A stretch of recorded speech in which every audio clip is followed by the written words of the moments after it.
Hi, folks. We were talking in the minute. The time flew by. Hi, folks. Good to have you with us. Thanks for joining us. Sorry for the minute late start. We were talking. We were learning things from Andrea. That's Andrea over there on the left of the screen. Andrea Cabral. Let's see here. We're going to back you up a little bit because we want to see both of the eyes on your. Here, just a second here.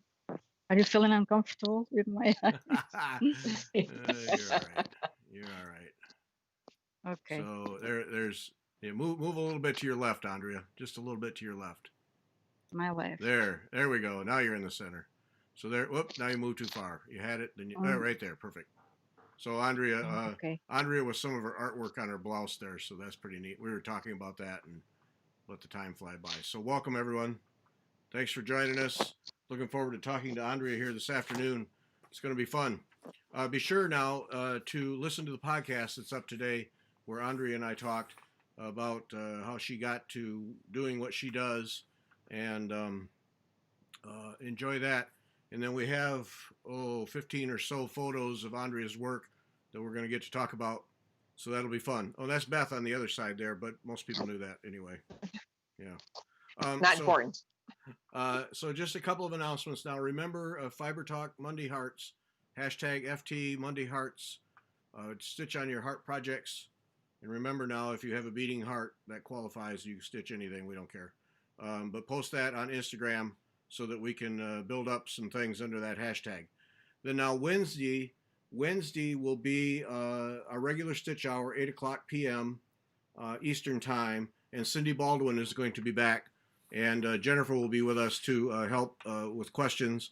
So Cindy will be back. She sent me a whole rack of photos this morning, and that's going to be fun. Yep. So that's Wednesday, and then Beth and I will have the podcast Wednesday. And then now next Sunday, we'll be back to our Fiber Talk Meditates. So same time, same station, meditative stitching at 2 o'clock Eastern Time. So join us for that. There'll be that one and one more, and then we're done, I believe. Because then Thanksgiving, which I can't believe is happening. Yeah. Now, another thing on the 15th, a week from today, on the 15th, the podcast guest is going to be Patricia Sohn. And Patricia is a painted canvas designer and stitcher. So the podcast is with Patricia. And then that Wednesday, the 18th, she will be our guest on the Stitch Hour Live. And we'll get to look at finished painted canvas projects and talk about how she stitched them, decided what colors, decided what stitches, how she embellished them, and so on and so forth. So we're going to have that double thing that we've done a couple of times, podcast on Sunday, and then Patricia will be with us live on Wednesday, and we'll get to talk. So all you painted canvas people, don't miss it. It's going to be good. Very talented lady. So that's what's coming up in addition to the usual podcasts and so on and so forth. So and keep your stitch-alongs going. The Dawn to Dusk, Royal Garden. I got to get that out. Working on my heart right here. Got my heart going. I've been stitching on Hannah Longstreth too. That's another one. We have too many stitch-alongs going on too. It's just too much. Yeah. I know. You just need to get it done. Yeah. No time. No time. Yeah. So there we go. All right. So welcome everyone. I got people joining here a couple minutes late, but that's okay. We started late, so everybody's good. Taking Beth off the screen now, so it's just going to be Andrea and me. Today's podcast sponsored by the EGA, and so got the logo up there. Join that EGA. Join the EGA. Tell them that you heard about them from Fiber Talk. Just a tremendous number of things going on there. Really an excellent opportunity to get involved with some projects. There's some free projects up there. So join them, and you can be a member at large. You don't have to join a local guild if you don't want to, or if you don't have one nearby. Be a member at large. That's what I did. Works great for me. I don't want any more meetings in my life, so just did the member at large. So do that. And so Andrea with her eyes, all four of them. So that's great. So you were telling us, and what got us talking before we started late there. So you do that on your clothing, and you were telling about your sister did something on a skirt. Yes. Yeah. We buy clothes that look like every common piece of clothing, nothing special, and then we change it. It's fun and it's unique. No one has anything like this. No, no one has It, anything like that. I guarantee you. no. And then you were saying you stitch those on felt? I stitch on felt, and then it was like making a patch. Uh-huh. I stitch it on felt, and then I put it on the blouse. I attach it with invisible stitching. I think it's called leather. Now I don't know the name of the stitch. Yeah. It's invisible stitching. It's in invisible stitching. You can't see it. Mm-hmm. Those are It's great. a simple patch. It's a simple patch, but Yeah. made by hand. Yep. That's great. Yes. It's very disarming too. So, so will you move that from your like, let's say that shirt gets torn. Will you remove those and then put it on a different piece of clothing? Yes, absolutely. Yes. Perfect. That's pretty neat. And then what did you say your sister did on a dress or a skirt?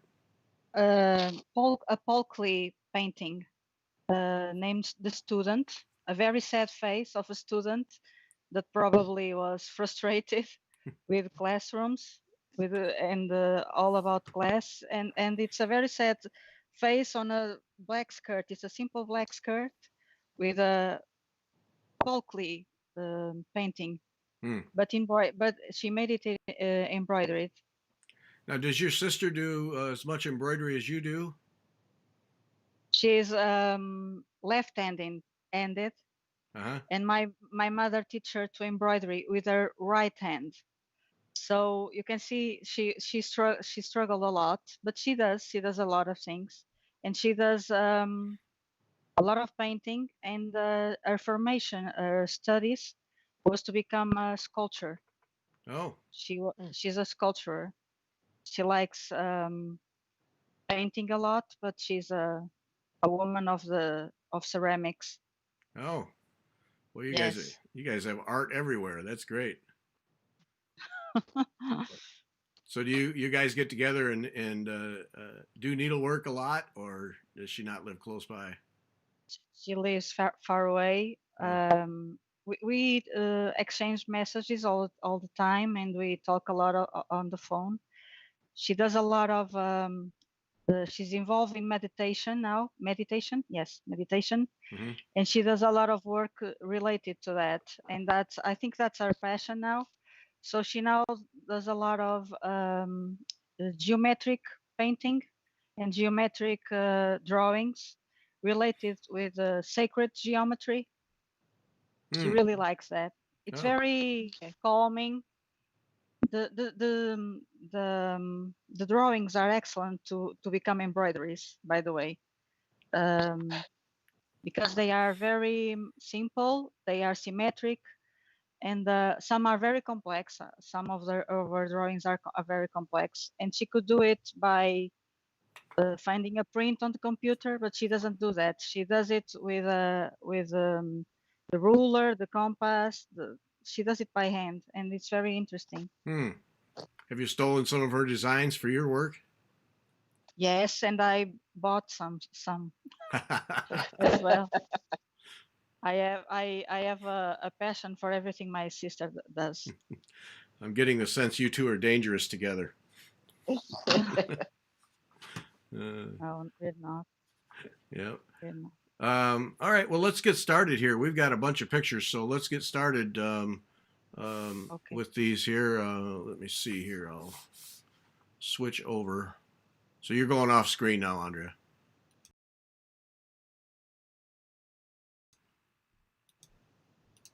There we go. All right.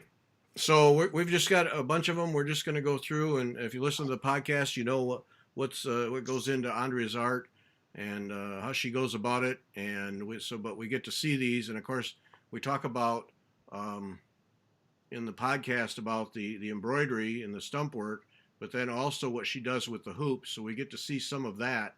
And then I forgot to ask you, Andrea, Do you maybe have within reach something where you could show the back, the painting on the back of something? Yes, I have a few I can show. Okay, all right. A naked one and one that is already Okay, painted. great. So we'll Okay. if you listen to the podcast, uh, Andrea puts a back on all of her embroideries because she sells all of these, and she does a painting on each one, and she explains what she does and how that works. But she does not show those. That's a surprise for the person who buys the art. So we'll get good. We'll get a little peek. We'll stop looking at pictures at some point here and look at the back end and see a couple of those. That'll be fun. So all right, so let's start here with this owl. Tell us, I mean, this is a pretty elaborate piece here. Tell us about how this got started and what goes into it. That owl is an astronomer. It's a she. She's an astronomer that lives in a very magical forest, and their mission is to study the stars to collect information about when it's the right moment to make some potions, magic stuff. All my embroideries have a story, and that is of an astronomer. And I made that for a lady who has a very special son, and that son is crazy about owls. And I was still making the piece when she talked to me about it, and I realized it should be hers. So I made it with a little bit of I made it a little bit different when I realized I was going to give that piece to her, and because I was thinking about her son. It's a special boy, and I thought, well, a mother who is giving an embroidery to a child, it's special, and it's kind of nice. A mother that buys art to give to her son. Yes. So I made it a special price. It's very elaborate, but I made it very cheap.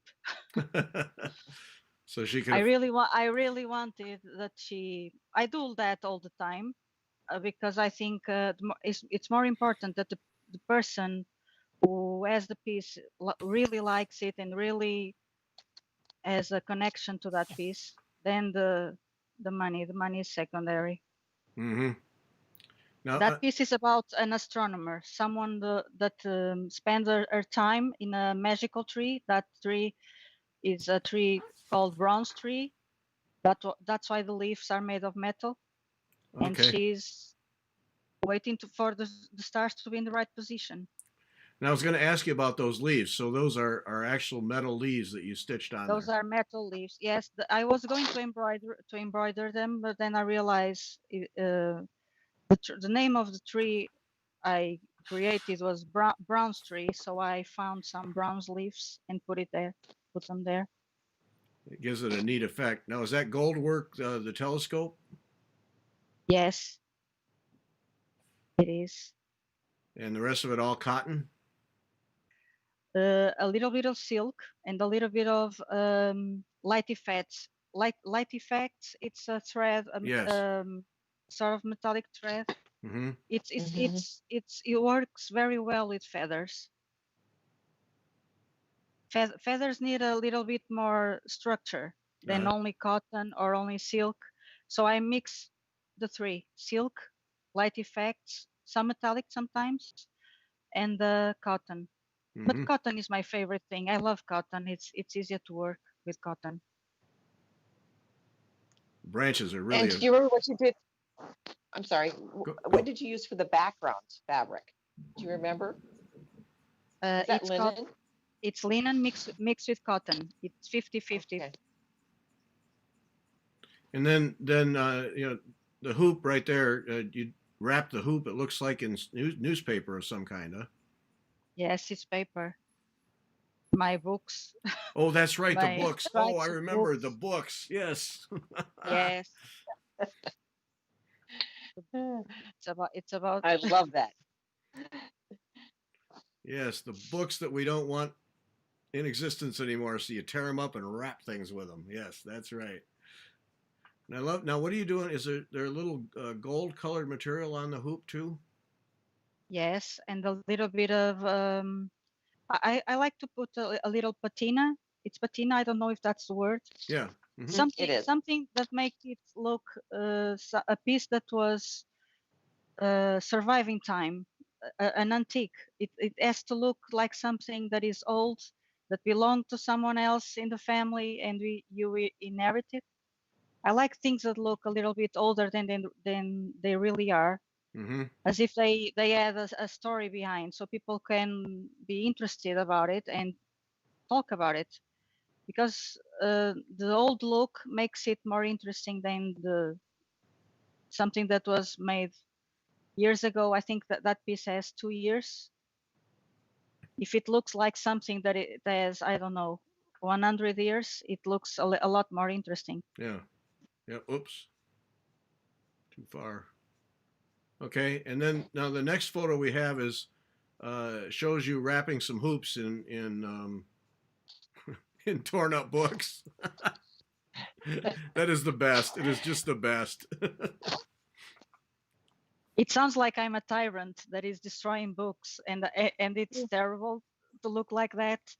I read the books if I like them, but I don't think they're interesting. I give them to someone else. I have a box waiting to go to the Red Cross next month of books that I don't think they look great on my collection, but they can be used by someone else. Mm-hmm. But then there are another sort of books that I don't think the message should be.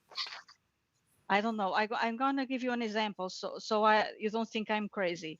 I read a book that was about war, but it was glorifying war and the worst part of the war. And I thought, no, this is not a message we want to pass on. Mm-hmm. So I destroyed the book. That sort of things. I couldn't give it to anyone else because it was a bad book. The message was wrong, and so I torn it. Make it into something useful. Mm-hmm. Yes. So you just Okay. tear the. Oh, go ahead, Beth. Well, someone wanted to know if you were using gold leaf. Um, Yes, um, I use a lot of gold leaf okay. in both And then, the frames and in on the fabric as well. I sometimes experiment and things don't work very well. Gold foiled on the fabric can go very wrong, but it can also go very. I don't know. okay. I use it and then I see how it goes. If it's too risky to, I don't sell it and I keep the piece for me. But I use gold leaf and you can find it in a lot of types of metal, browns, gold, rose gold, silver, and I think it looks very well on the frames. And you only need glue and put the foil up, and it's done. It's not a complex thing. Anyone can do it. Mm-hmm. Okay. All right. So now back to the wrapping with the books you don't that shouldn't exist anymore. You looks like you tear them into strips and then you wrap and glue, or what do you do? I have a shredder. I turn him into stripes, and then I just glue them into the hoop with natural wood. Natural glue is made out of it's that white glue that you get from the trees. It Oh, comes from the trees directly to the. It's not. I'm missing the words. It's not It's not toxic glue. synthetic. It's not. It's not Oh, that's synthetic. toxic. so it's all It's natural. natural, Yeah. natural, and it's very safe to use. And I have cats in my house, and I have children, so I only use materials that if someone swallow, it won't be a big Yeah. problem. Yeah. Mhm. Okay. Hey Beth, can you It's hold simple glue. Beth? Can you hold your mic out away from? Because every time you turn your head, it Oh, scrapes. sorry. It scrapes on the. Yeah. Thanks. Okay. Yeah, no problem. So bad books. This is where bad books go to die. Right here, they go into the shredder and get wrapped around hoops to be used as frames for needlework. That's good.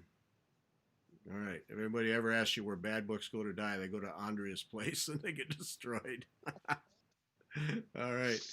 Okay, now this is my favorite of the whole bunch is the Venus flytrap with the eyes and all that goes into this one. And so tell for those who have not listened to the podcast, tell about your fascination with eyes. I love eyes because they are uh, a way of expressing feelings very clearly. The eyes speak very clearly, a lot more clear than the mouth, than words. And I like the connection with emotions. And when we making floral or botanical um, elements, they don't have emotions, but I need them. So I use eyes to give that emotion, not only in plants, but also in the mushrooms or butterflies. I don't know. I put eyes in a lot of things that don't have eyes, like my house. I don't know. I think eyes are a trace of humanity, and I like to put that on elements that don't have that. Mm-hmm. Fly traps, Venus fly traps, they have a little bit because they move and they can grab an insect. But those I made, they are not. They don't feed on flies or insects, little insects. They feed themselves on moonlight, and that's why they have eyes. They are looking at moonlight and they are nourishing themselves from moonlight. And this That's the is story behind that piece. yeah, and that's the thing. If you go to Andrea's Etsy shop, she has each piece has its own story. It's fascinating reading. So then, so do you paint the ground cloth, and is the moon stitched? Hard for me to tell, or is that painted? Yes, the moon is stitched. Everything is stitched, but then you can find a lot of stars, paper made of paper, Mm-hmm. on the bottom, and they are mixed with the embroidery. We can embroidery very easily on top of paper. I was telling you that on the podcast. Paper is a fiber, and I really like to put paper on my work. And in that case, I put a lot of um, embroidery on top of the paper stars. There are paper stars, I think, all over, Yes. but mostly on the bottom. Yeah. Until you point this out, I had missed that the whole bottom of the plant is all stars and looks like French knots. Yes, French knots, some Boolean stitch, Bullion. because I want it. Yes, a little bit. It's the ground. It's made of. It has moss. It has plants on decay, Mm-hmm. and also the stars. The stars are light that wasn't swallowed by those eyes. Ah, love the stories. Excellent. So then, now the hoop itself is wrapped in bad books. Yes, and it has spikes, metal spikes. Mm-hmm. Um, I like spikes a lot. I like to put them on the hoop, and that's a risk because sometimes they fall out. Yeah. And I sold that piece, and the person told me that one of them didn't survive the traveling, and I was so sad Oh. because I thought it was really um, well attached, but it wasn't, and I was so I was. It's a nightmare, but I had to put the spikes because it made sense in that piece, and I knew they were too heavy, and I knew it. I was risking a little bit, but the spikes were important, and she didn't mind. Hmm. So yes, it has metal spikes. That was something I failed to ask you in the podcast. You put all this time into these. I mean, creating the designs, painting, stitching, working on the hoop. Does it bother you to see them go to someone? No, no, No. no. When I'm making them, I naturally know that they don't belong to me. So we talk about that, about Yes, we people did. That's right. Yep. copying our work. That's right. And when an idea is out, it doesn't belong to me. And for instance, this piece, the lady who has it now, she is really special, and I think that piece was made for her. I didn't know at the time, but it has to be hers. And that's one of the reasons why my work is, I really try to make it even more affordable than it is.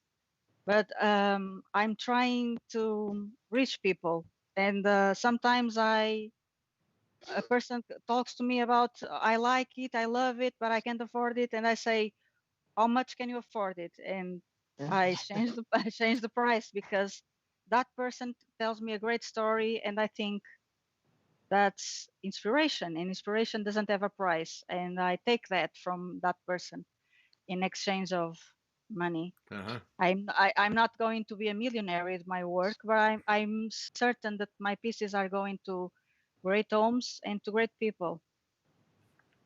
Well, I'll tell you that one. The lady who got that one, she got something. I love that one. Yeah. All right. Now, and then this is my close second here. This mushroom with the eye in it. You like that one? Oh, I do. Yeah. That's it. It's an ink mushroom. It's a magical mushroom, and it's called poisonous hoe. It's a mushroom that can be uh, eaten. You can eat it Uh-huh. when it's already, when it's dead, when it's not longer alive. You can eat it. But if you have any regrets, any sorrows, it will be poison. It will be poisonous, Uh-huh. and you won't have an antidote. So you can only eat it if you don't have any regrets. Okay. That's the story behind that All right. one. I'm staying away from that one then. Now, this is all surface embroidery here? No stump work. It's not padded or raised up or anything. It's a little bit raised up, but it's naturally done. When I stitch, I stitch with one thread only on my needle, but to give the light shadow effect, sometimes I put a lot of thread in each piece. Mm-hmm. So if you look at it, you'll see it has volume. It has a lot of volume, but it's only thread. Yeah. Yeah, that's why I wondered if the mushroom, how far off the surface the mushroom was raised. So it's a little bit, but not much. Wow. Yeah. Pardon me for just a moment. I really like this one. And the eye, it just so amazes me how people with your talent can make an eye look like, have that appearance of a shiny surface to it, and do it with thread. And I mean that, you back off of that thing and it just looks like the normal cornea of an eye. It just amazes me how you do that. Yeah, and I love the eyelashes. It's a little bit too much on the eyelashes. No. It's just right. No. They look fake. No. Fake eyelashes. No. Oh, I like that one. Yeah, that's a good one. Okay, now the butterfly. Now this one intrigues me because it looks like there's some cloth on top of the ground cloth, and there's all kinds of things going on here. That butterfly, I think it's an example that anyone can do this stuff. Anyone can do it. And stump work is something that seems really complex and people are afraid of. And that's stump work, but without the embroidery part. It has the wire making the outline of the wings. Mm-hmm. Then I painted the muslin, that it was made on muslin. I painted, and then I did only a little bit of stitching. And I made this piece only to make it really affordable, because it doesn't have too much work. It's kind of it's effective. You look at it and it's interesting, but it doesn't have a lot of work. Mm-hmm. It's something that I can easily make really fast or faster than the other stuff. And I think it's easy for people to understand how it's made, Mm-hmm.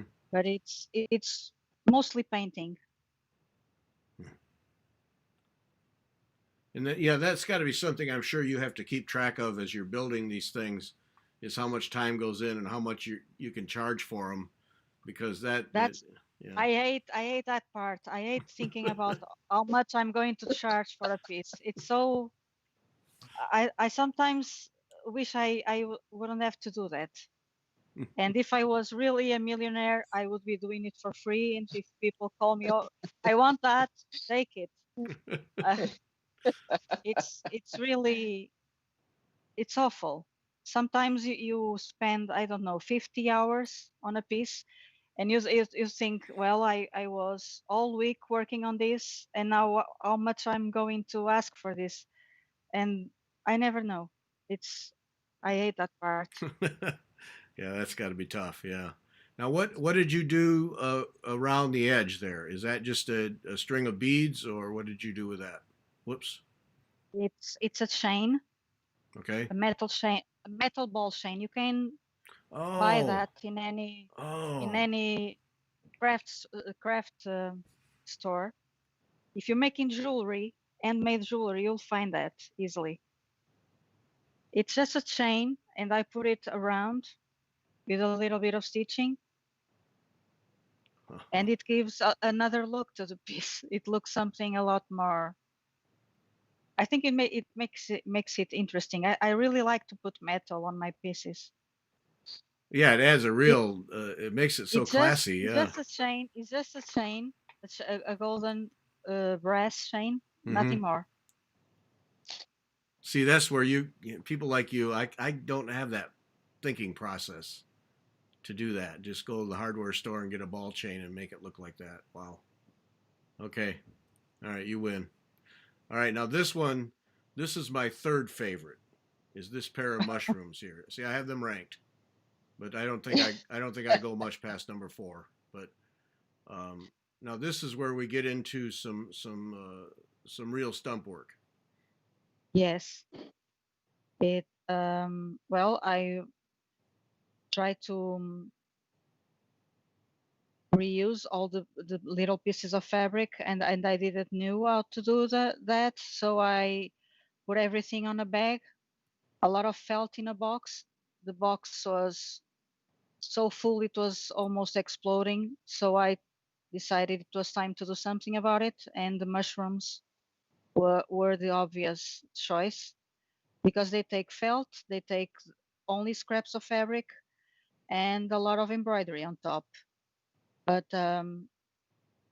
it was a way also to get rid of a lot of reds I had. I had a lot of reds that I will never use, and a lot of oranges too. I love orange more than I love red.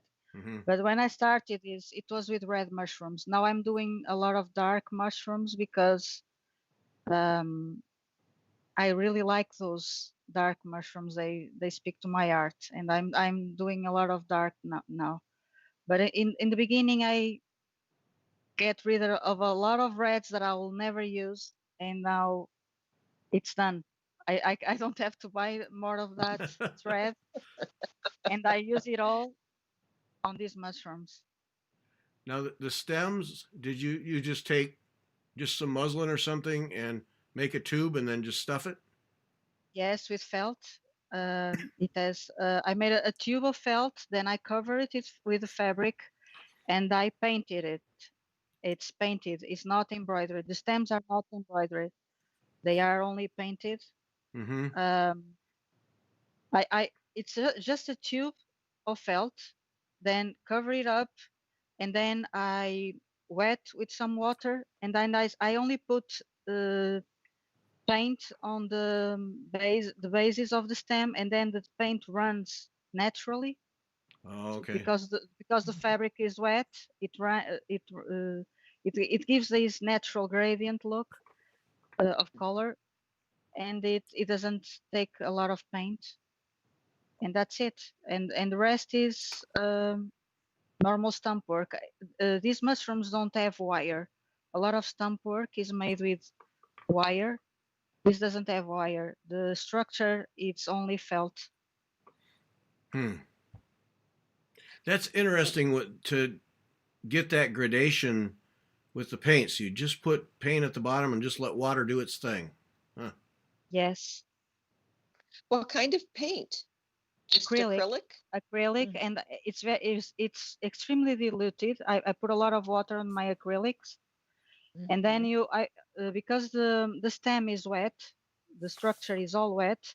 When you put on the bottom, and you have to put it standing on the vertical, so the paint will run, and it gives that look that is fading away.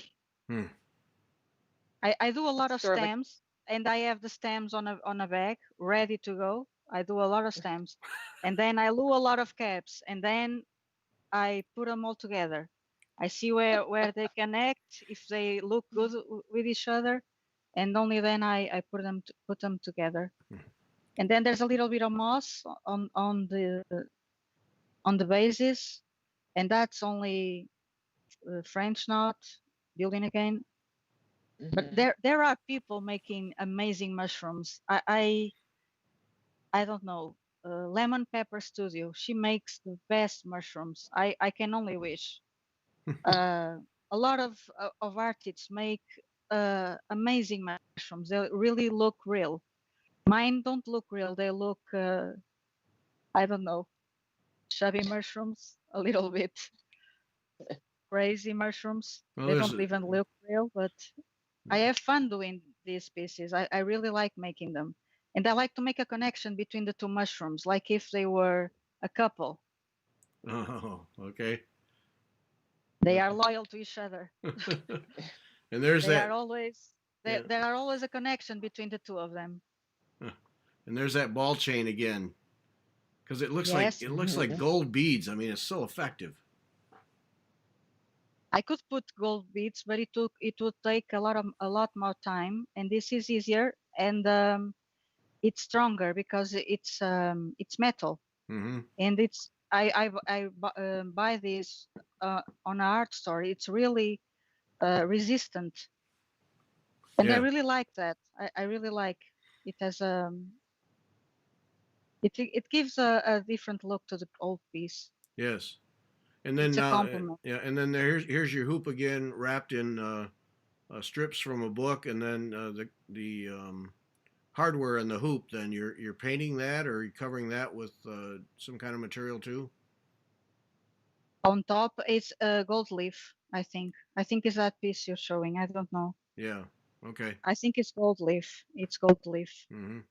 And it looks rough, right? It looks like it's a little bit old, because I put it and then I paint it on top, and then I use a sandpaper to take a lot of it, so it looks a little bit older than it really is.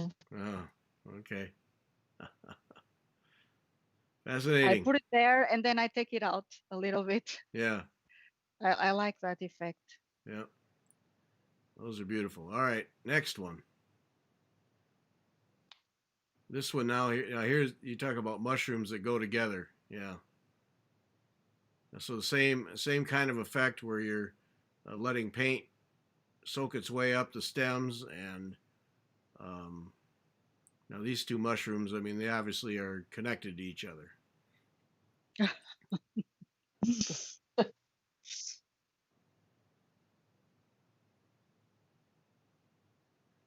Yeah, I like the eyes in this one for some reason. Yeah.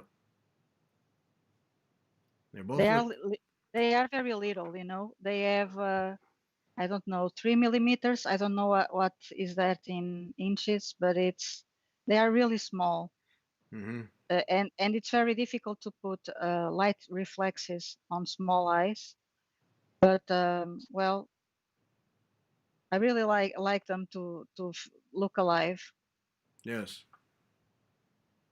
So Sandy wants to know about how big are they? Are your There, finished pieces? it depends. Because I was telling you before, because I want to make really affordable pieces. I'm making a lot of 3 inches, 4 inches. Oops. And I also have some bigger, 12 inches. I think it's the bigger I get. Mm. But normally I go for the, I don't know, 3, 4 inches, 5. Mm-hmm. 5 is the most. Okay. All right. Now we have the ravens. Is that ravens with the spider? Oh man, there's so much going on in this one. It's a nocturnal. It's called nocturnal wedding. It's secret wedding. Those are Odin crows. Odin had 2 crows who went everywhere. They were like spies. Eugen and Munin. That's mythology. And I like to think that they were in love with each other, and one day they got married. And Odin didn't need to know, so it's a secret wedding. And the spider is the priest. I don't know if I can call it a priest. And this spider is connecting them with that cobweb, spider web, and that's how a wedding that has to last forever, because they are eternal ravens. They are immortals. And the only way to have an immortal, a wedding that will last forever, it's with that spider web. Hmm. It's a magical web. So that's a wedding. That's neat. I love the stories you have behind these things. And now here we can see the stars on the edge of the hoop. You talked about them being paper, so these are paper. It looks like right from the book because you can see the printing on them. That's a redemption. If you look at the hoop is made of rubber, and I discovered that these rubber whoops are extremely toxic to the environment, and they will last forever. They cannot be, they are not biodegradable. So I only have 2, and I used the 2 because I had them, so I had to use them. And the paper starts in that piece. My putting paper on the pieces started with that piece. It was my redemption. Yeah. I felt so bad because it was made for that hoop and I couldn't do anything else. I couldn't put it away. If I put that hoop on the garbage, it won't be degraded. It will stay there forever. It's like the material that they use to tires, Uh huh. car tires. Mm-hmm. It will last forever. In 500 years from now, that hoop will still be here. And I didn't want that footprint, but I already had the hoop, so I use it. But I never use anything that cannot be degraded with time. Mm-hmm. I put the little stars. That was the first time I put paper in my hoops, and then I like it so much that I never stopped ever since. And that spider web, it was a changing point for me, because people are very interested about these webs. And yeah, it's a heart. The thing is in a heart shape up at the top. It's fascinating. I really try to make like a spider would make a spider web. Mm-hmm. It's completely crazy. That took almost as much time as the ravens. Because I was experimenting at the time. I didn't know exactly how to do it. Now I do it fast, but it's metallic thread, and metallic thread it's crazy, and it breaks a lot. And I think I was almost getting crazy, but I really enjoyed making, and I learned so much with this piece. It was the rubber whoop, it was the spider web, It was the feathers. This was a piece that I've learned so much that when I had to put a price on it, I put a stupid price. You wouldn't believe it how much that cost, because it's ridiculous. But the person who got it, she's so special that I would have send it for free, Oh, because she's an amazing lady. She has, I don't know, 8, 12 cats, I don't know. A beautiful garden where raccoons and all the wild creatures are welcome. She lives in Canada, and she's crazy about buttons. I love buttons, and I think they are so interesting, and they're a boring topic for most of people, but for me, they're not. And I really love to follow her on Instagram, because every time I see a post from her, it's joy. I love the idea of having squirrels and raccoons in the garden. I don't have that reality here. It's something I will never experience. So I experience through her. uh-huh. Ah, Yes. beautiful. Okay. Heather wants to know, she likes your work. She wants to know, is there a significance to the crystals added at the bottom of the pieces? Some of them, yes. Those mushroom pieces, they are called pace of nature, and they are all about the rhythm of nature and how we are all connected.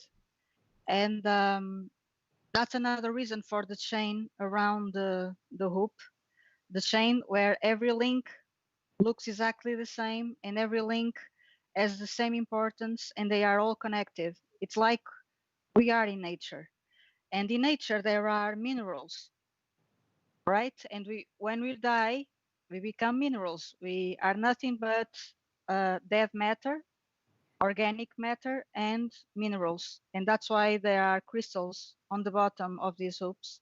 These crystals are the part that never goes away. The part that always remain are the crystals.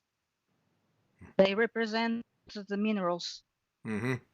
on the ground. That's why they are on the bottom, because the bottom ends with a lot of moss and lichens, um, fallen leaves, and then there are the crystals. They are the ground, the mineral part. It's stupid, I know. No, it's not stupid. It's No. amazing. No, it's Well, there's so much depth to these things when you explain them. No, it's not stupid at all. It's absolutely incredible, and it makes everything has so much meaning to it that the art takes on a whole different value to me. No, I don't think it's stupid at all. It's amazing. No. Okay. It's Go part ahead. of your story. Yeah. yes, I explain that in every piece I make.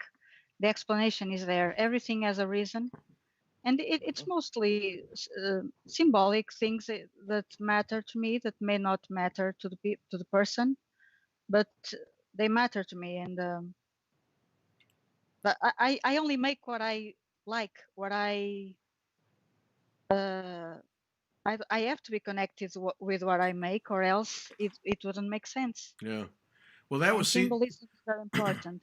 that was the thing for me when I was doing research for the podcast is I found those descriptions in your Etsy store, and I sat there and read every single one of them. It was just you completely locked me in. It was amazing that all the thought and the stories that are into each of these pieces. No, it's very special, very special. Let's let's put you on the screen at this juncture and show the paintings that you do on the back, Okay, and tell a little bit I've about that. let's see if I can show you. Okay. This piece All right. Well, is just a minute. about. Just a minute. I got to get you on the screen here. Hang on. Do you have Oh, me? that's Beth. Say hi to Beth. Everybody say hi to Beth. Hi, Beth. Hi. All right. I Bye, love Beth. your All right. shirt. Bye, Beth.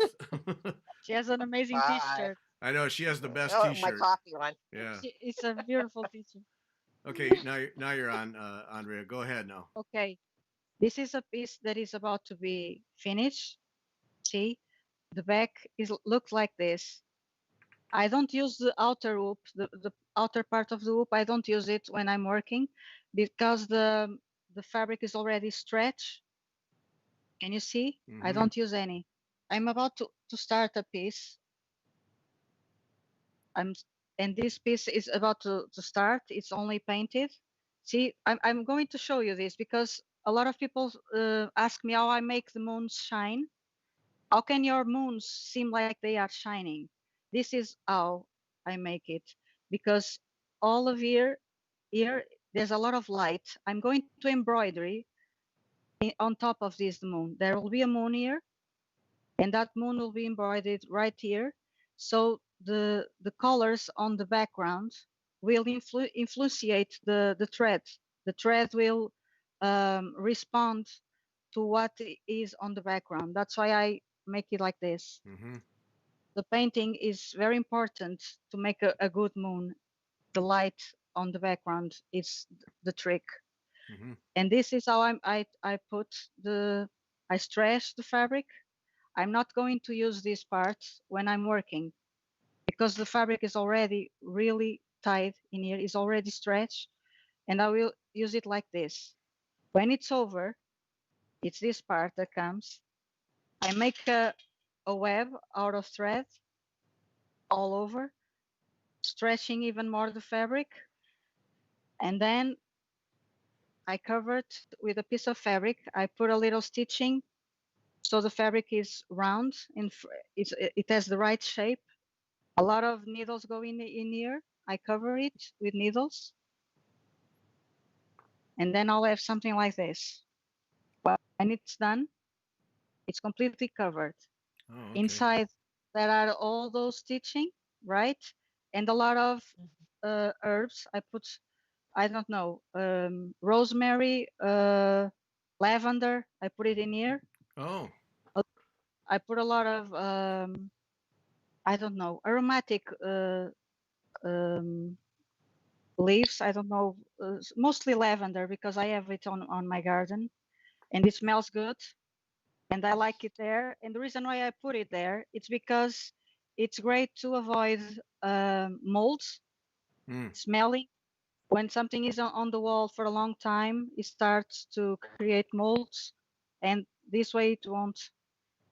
And this is what I have when I stitch that round fabric around. This is all I have. It looks like a tambourine. I could. And then I paint this part. This is one that is already painted. Oh. And when I paint it, it means that the piece is not longer mine. If I paint the back, the piece is gone. It's not mine anymore. I paint it, I put it on a box, and it's not mine. This one, it's not painted, it's not finished because it's mine. Okay. Unfinished work is for me. This one doesn't have a story to tell. I already know the story of this, and that's it. I paint. This one is also mine. I painted because I was going to let it go, and then I couldn't. This was a regret I had. It, and I really was going to let this one go, but then so I painted it, but then I didn't finish the painting. I start thinking, no, I can't. It's staying on, and that's it. It's acrylic paint, nothing more. You can buy fabric acrylics. There are a lot of paint that is you can be used safely in fabric, on fabric. And there are a lot of brands. You can find it on art store. Any art store have paint for fabric. But if you use normal acrylic or watercolor or whatever, you just have to put your iron really hot on top of it and insist a little bit because that will fix the colors. Oh, I okay. also put I also put a little bit of varnish. It's water-based varnish because we don't want anything toxic. It's water-based varnish, and I put 2 layers just to be sure that this won't mess around with the walls. Mm-hmm. And that's it. Oh. Anyone can do this. It's just putting something on the back, and that's it. It's not difficult. Yeah. Anyone can do it. Yeah. Yes. Yeah. All right. I'm gonna treasure that statement. Anyone can do it. Yeah, except somebody who doesn't have any talent like me. You do it. You do so many things. I was looking to your work. I don't know why people say that. uh, All right, Sandy wants to know, Sandy has a question. Does she stretch the fabric on one hoop when she begins her work? So it's Yes, stretched on your hoop. I stretch it on the hoop. I stretch it on the hoop. Let me see this one. It's in beginning. I stretch it with its frame on. I stretch it, and I make this stitching like if it was a canvas. Like it's just like if I was going to paint a normal canvas. I will do this same thing, but I would use pins. I don't know how they are calling. pins, sure. Metal pins. They would be with a machine. Staples. I would use staples, and I will have exactly the same effect. But because the inner hoop is so thin, I can't use staples, and I don't like them anyway. So I prefer to stretch the fabric with stitching. I stitch it around, then again, and I stretch it until it's almost a tambourine. Sometimes you can make music with them because they are really stretched. And I don't work with this. This goes elsewhere because when I work with this, my thread is always mixing around with this part, and I don't like it. I'm stitching, and if the thread gets caught, and I don't like it, so I don't use it. I only use this to stitch. I stitch, and then when I'm done with it, I put this back. And this is wood. This is a wood whoop, so I won't mess around a lot with him. If it was bamboo, I would be covering it with paper because bamboo hoops are not, the shape is irregular. You have a lot of irregularities on the bamboo hoops. But I really like bamboo hoops because I told you before, they are sustainable. You can have a lot of bamboo hoops without putting a tree on the floor. These are made of trees, right? These are trees. Bamboos, they are mad plants that can grow anywhere, and they don't they are not so bad for the environment if you think about it. Yeah. Okay, let's go back to more of the pictures here. So now this one, after the crows, the ravens, then this one now that you just sent me today. This is most interesting because that net-like work is paper, right? It's a spider on the web.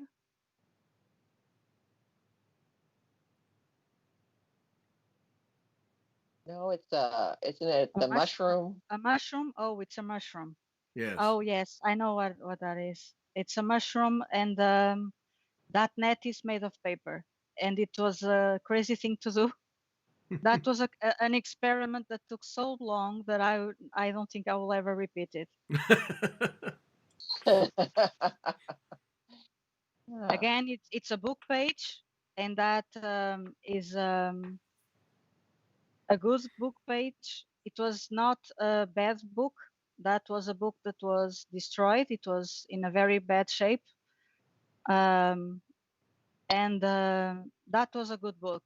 And that's why I use it, because I was thinking of doing this net, and I was not going to make a net in a bad book, because that gives a lot of trouble, and they don't deserve that trouble. That was from a good book. I still have some pages of that one. Okay. Yes. So it's a cut. You cut the paper with I don't know how it's called. A knife, a sharp knife. Yes. Exactly.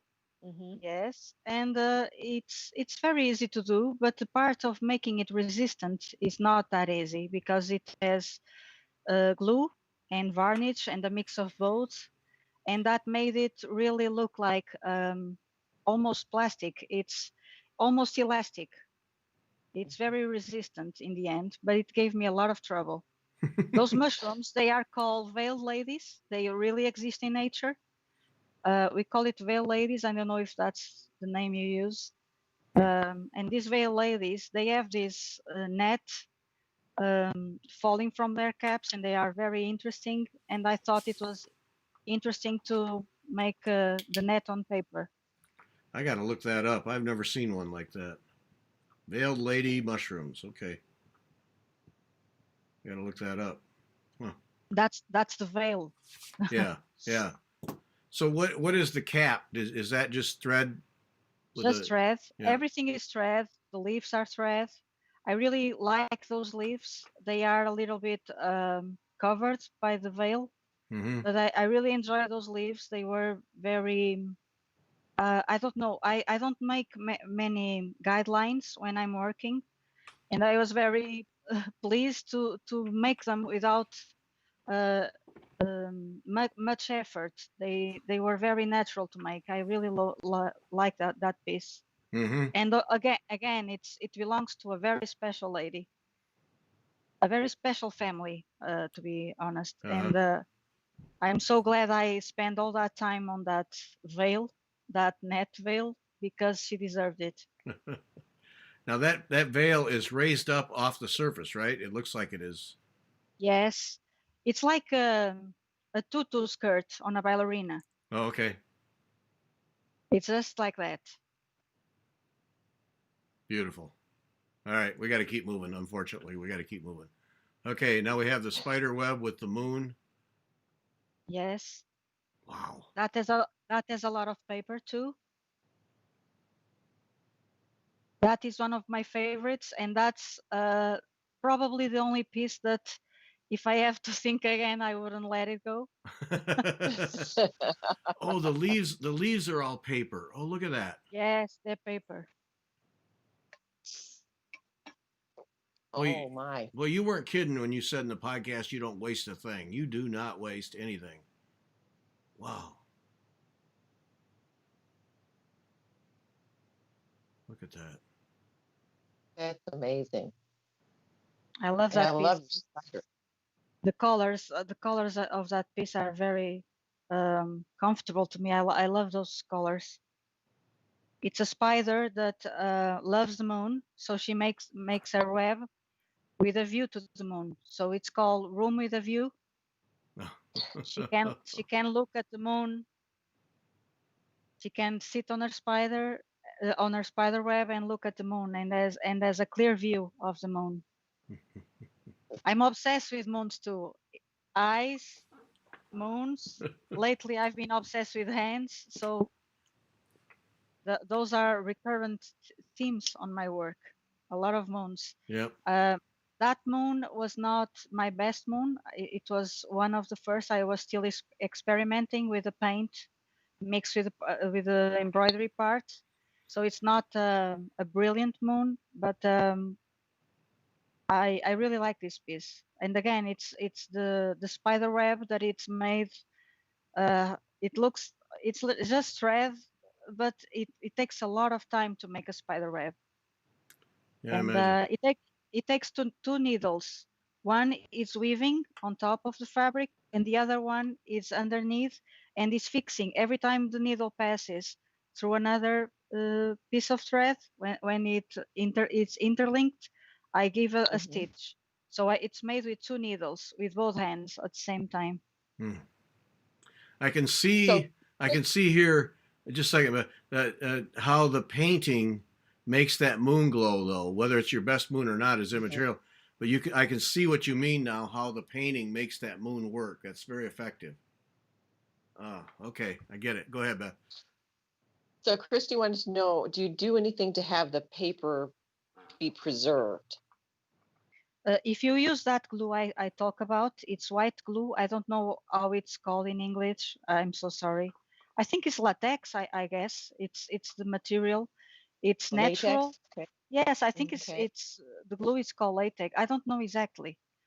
I know they take it out of trees. They just make a hole on the tree, and that comes out of the tree, and that's a glue that is natural, and it can be used on paper, and it's very resistant. I had a complaint once. I have to be honest. A lady told me that some of the stars fall out. I don't think that will happen again because now I do it differently. Because this, with this experimenting as these things, sometimes things don't work very well. Um, it's like everything in life. We have to give room to redemption and to be forgiven, and Right. and that's how we learn. If you give space to make mistakes, a lot of things come to the surface that are good, others are not so good, and you don't repeat mistakes. But I only use glue, and I put the stars on the fabric, and then I put glue on top of each star, and I cover it with that glue. And when it's dry, it's like it was varnish. It's not varnish, but it works like it was. Mm-hmm. In this case, the leaves are painted as well. They were first, I painted a piece of paper. I cut the leaves off. When I cut the leaves, they already had a little bit of varnish. Varnish helps when you cut. Then I put the glue, and then again a little bit of more of glue, and I think they won't fall out. Mm-hmm. Mm. Of course, you cannot wash a fabric that has paper on it. That's the the down Right. Yeah. of doing this. Yeah. Down. But Yes. I don't think people wash their paintings or wash the things on their walls. I think just a simple dry brush to take the dust away.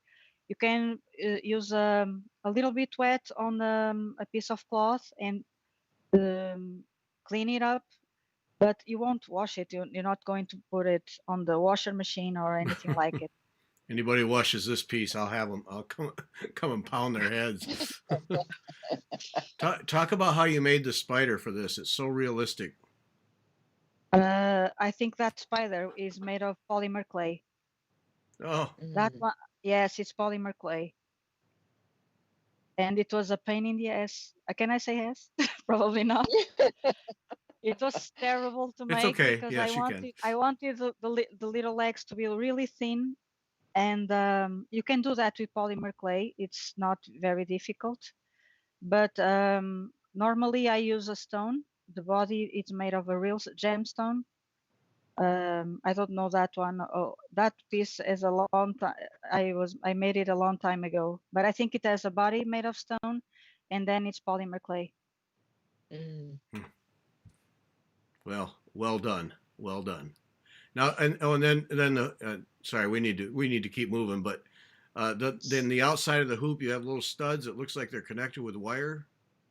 Yes, now they're connected with a thread, but Okay. then I put varnish on the thread so it looks wet, and it has a little bit of some drops, like it was raining before. No. But it's thread. It's cotton thread, normal cotton thread. Okay. Oh, there I see the thread now. Yeah. Okay. All right. We got to keep moving. Okay. Now the bee. You showed us the bee is in progress. Yes. She'll never be completed because she's mine already, and so I'm lazy. I was bitten by a bee when I was working on the garden, and because my hands were dirty, I had a little bit of problems with that. And I really love bees, and I was so sad because she didn't understand that I was not going to wear armor, and she bit me. And I had a lot of I have a medical issue because of that problem, and the doctor told me that if I waited more time, I would be losing fingers. Oh. So Oh. that piece was a redemption between me and the bee, No. because bees are so important and people neglect them. And well, I was more sad because the bee was dead than because of the other issues. Oh. Mhm. Now it looks like a spine or backbone with ribs all the way around. What is that? A Uh, skeleton? that's a lot of my work is based on mythology. That's an Ouroboros. It's a Greek word, uh, and that doesn't have a translation. It's a symbol, and this symbol is very old, and you can find it in every civilization. You can find it in China. You can find it even in native Australia um, um, civilization. You can find it in North America, in South America. All tribes, they know this symbol, and this symbol represents life. It's life cycle. Mm-hmm. Where this is a snake. I use the skeleton. Normally, you will find a snake that is alive, or a dragon, in case if you're in China or in other Asian countries. And that spider is biting its own tail, like if it was feeding itself of feeling of oneself, feeding. Um, and the end is on her mouth. She's almost she's eating it herself, and this represents Mhm. a cycle of life. It's the life and death cycle. Mm-hmm. Okay. And the Ouroboros has different meanings when it has different things on the middle. A butterfly, for instance, means resurrection. An eye means wisdom. A lot of things. And the bee, well, bees are almost extinct. A lot of bees are extinct, and they are falling into extinction a lot. And Mm-hmm. we are losing bees. And if we lose bees, we will lose agriculture, and we won't be alive anymore. So that's what this represents, the importance of bees. Oh, okay. We got to keep moving. Sorry. Let's no that no it you know I'll That's sit here. I'll interesting. sit here all afternoon. So now this set of eyes here, the colors are so rich. This one I don't have a name for it, but you see it on your list there, Andrea, or on the sheet I sent you. There's four Well, pieces with eyes. you like eyes. Uh, that is an example of how crazy I am about eyes, and there are eyes everywhere. Um, it's just a bunch of pieces I've made with eyes, and they are all different. But the eyes are different. They are really important to me. Mm-hmm. It And looks like. some of them are more expressive than the others because they were made in different times. Mm-hmm. And I'm learning. I learn every day, so I'm making better eyes now. Wow. Looks like the You're one at the gorgeous. bottom is. It looks like the two at the bottom are crying tears. Yes, some of them are crying. Tears can be of joy, Gary. Yes, they can. They they can be of I don't know of a lot of feelings. Wow. But one of them is sad. The other one is not. Okay. And now this trio here, we have the heart with the eye in it, and then it looks like a face with lines on it. Those. It's It looks like a a blue pumpkin or yes. It's a green pumpkin. It's a pumpkin stein. Oh, It's okay. Frankenstein in Oh, there's the pumpkin version. bolts. Oh, I see it. Okay. Wow. I Those are saw very. these on Instagram and they're fabulous. I made a lot of pumpkins, and I realized there are pumpkins of every color, and sometimes we don't uh, pick up, pick them up because they are green or almost blue. And I thought a Mhm. green pumpkin could be what? It had to be Frankenstein. So this I made for Halloween. The skull is about the eyes of the soul, the eyes that keep on living. I don't. I'm not a faith person. I don't have that kind of the leaves, but I really would love to have, because it's really great to think that something will happen afterwards, and that this is not the end of it. So that piece is about a sort of resurrection. Uh-huh. The other is Frankenstein, and the art is a nostalgico. Is a little creature like a bat that absorbs feelings around him. Mm. If people are sad, you will be sad. If people are joyful, you will feel like we are feeling. Lindy has a question. She asks, is the reflection in the eyes done with a white embroidery thread? I make the reflections with white thread, light effects, and I normally use a little bit of silk, because silk has a lot of shining on it, and it never loses its color. If I use cotton white, the cotton will lose it won't be white for a long time. It starts becoming gray, and I don't like that. So I put a lot of silk. I use mostly silk and light effects. It has the white that will turn into gray, a light gray, but it will turn into gray.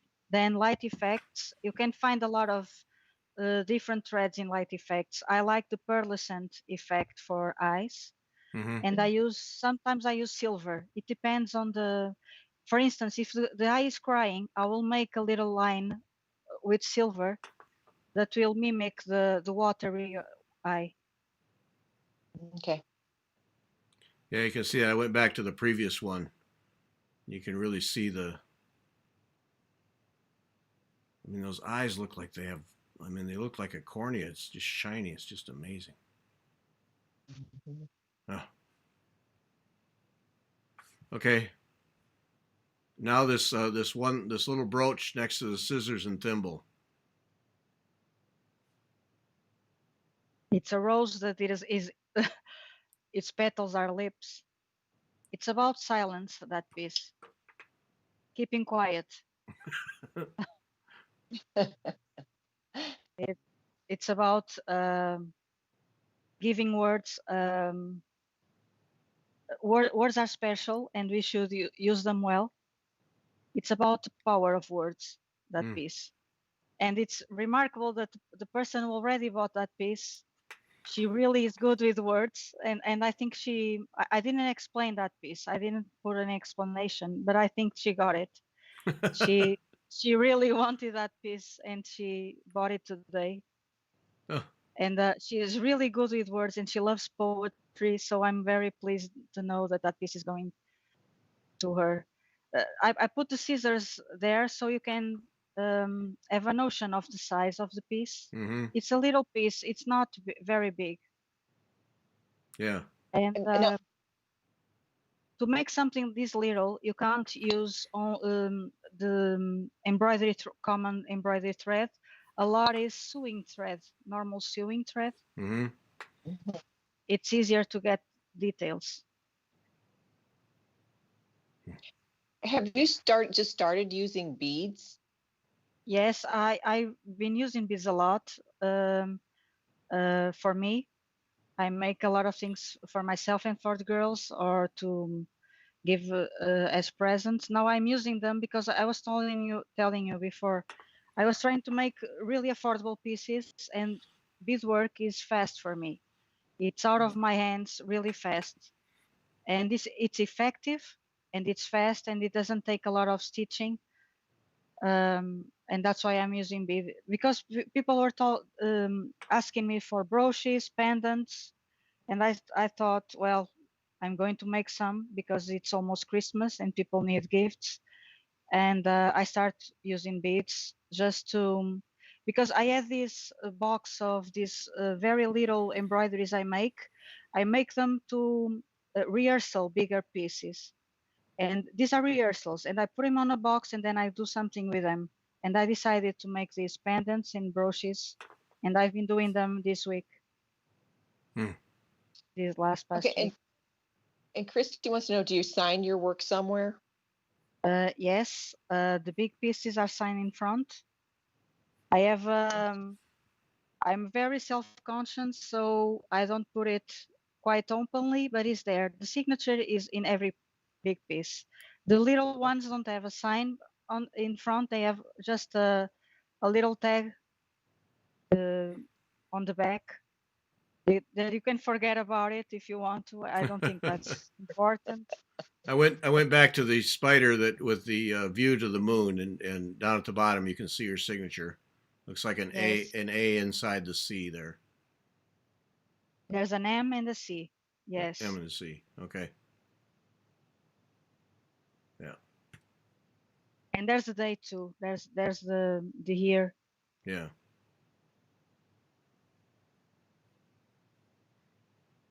Okay.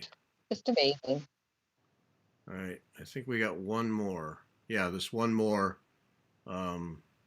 Now these are all the little pieces that you said you made. Yes, I have a box full of them. They are rehearsals. I'm very I like to make this to foresee what the big hoop will look like. Oh. A lot of things are made by painting. I paint the backs and then I get an idea tested and then I put it on the big hoop. Another way to test it is by doing these little ones, these little pieces. I can do them without drawing, you know. I do them while I'm watching TV. Yeah, okay, it's not a big deal. I do a lot of them at the same time, and they are rehearsals. And now they're becoming pendants and brooches. I'll just practice Oh, yeah. practice for the big one. Yes, they are great for putting on the girls' clothes like patches for the girls. So I do them on my spare time. That's not work. That's experimenting just for fun. Okay, and Sandy wants to know, do you use glass beads or crystal beads? Wondering what the beads are made of. Do you know? Are they glass? They are never plastic.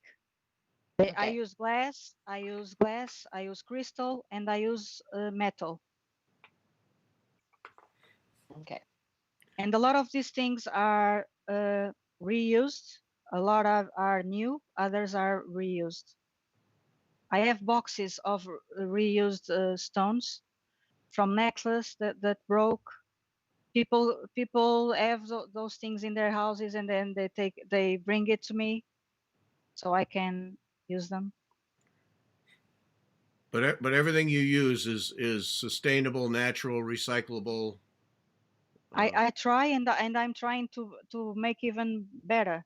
A lot of my ribbons are taken from clothes, you know. I buy clothes and they have ribbons on the shoulders. I don't know why they're there. And I have a box full of those ribbons that are attached in the tags. I use those ribbons. A lot of materials can be reused. They are everywhere. Mm-hmm. As I look at my art bowls full of long pieces of thread that I've thrown away, jeez, I feel guilty. Oh. All right, that's the last one. Put you guys back on screen. Andrea, thank you. That was wow. That was boring. So boring. No, No, it was not. not Very even interesting. close. Most fascinating. That's Most fascinating. Yeah. Thanks for I making would the love to time. speak like you do. You have beautiful voices and you speak, it's your language, not my language. It's terrible. No, No, wonderful. Very no. understandable. Yeah, excellent. That's so much. Thanks for taking your Sunday night to do this, Andrea. It's really a treat to talk with you and see your work and have you talk about it. Thank you so much. Thank you for having me. Yeah, It was a pleasure. yeah, really Thank you. enjoyed it. All right, thanks to everybody for joining us. Hope you enjoyed it. Listen to the podcast if you haven't. You'll learn even more about Andrea and what she does. It's fascinating stuff. And visit her Etsy shop and see keep up with the new stuff. Follow her on Instagram. That's the place to do it. that Instagram account because you true. see stuff coming up. It's really great. Yeah. All right. Thanks, everybody. We'll talk to you Wednesday night. Bye.